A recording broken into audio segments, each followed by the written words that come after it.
அவர் பயிர் நஷ்டமாயிடுச்சு, இவர் ஆடெல்லாம் அவர் குத்துறணும் அப்படின்னு சொல்லி தீர்ப்பிட்டார். 2 பேரும் வெளியே வந்தாக்கா மகான் வெளியே இருக்காரு, சிலமான அலிசலாம் நபி.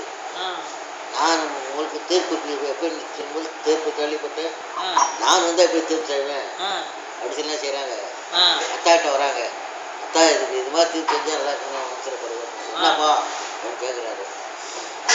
இந்த ஆடுகள் மேய்ஞ்சதில் நம்ம ஆடுகள் மேய்ஞ்சி என்ன செய்கிறாரு, ஆடு அவரை கொடுத்துட்டார், 2 பேர் நஷ்டம் அடைகிறாங்க. இருக்கா கஷ்டம் இல்லை 2 பேர்த்துக்கு? 2 பேர் ஒரு சுமூகமான முறையில் ஒரு தீர்ப்பு சொல்கிறேன் நான்.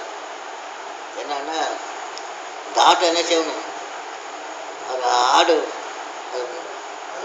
பயிர்கள் நாசமாகிடுச்சு இல்லை, சாப்பிட்டுச்சு இல்லை, அந்த தோட்டக்காரருக்கு ஆட்டை கொடுத்துருவாங்க. அவர் என்ன செய்வார், ஆட்டை மேய்ச்சி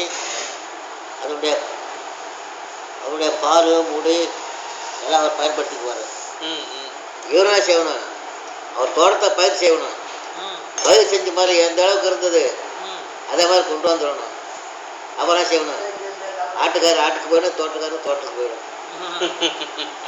எப்படி 2 பேர்த்துக்கு சுமூகம் கஷ்டம் இல்லை இல்லையா, எவ்வளோ முகப்பத்து. ஆனால் முறைப்படி சட்டப்படி சரியத்துப்படி தாப்பனார் தீர்ப்பு பண்ணிட்டாரு.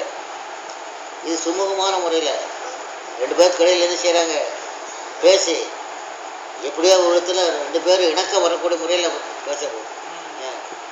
யார் பாதிக்காத வகையில் பேசுனாக்க இல்லை சந்தோஷம் எடுத்துக்கொள்வாங்க. கண்டிப்பாக போச்சியே அப்படி இப்படி தீர்ப்பு பண்ணிட்டேன்னு சொல்லுவாங்க.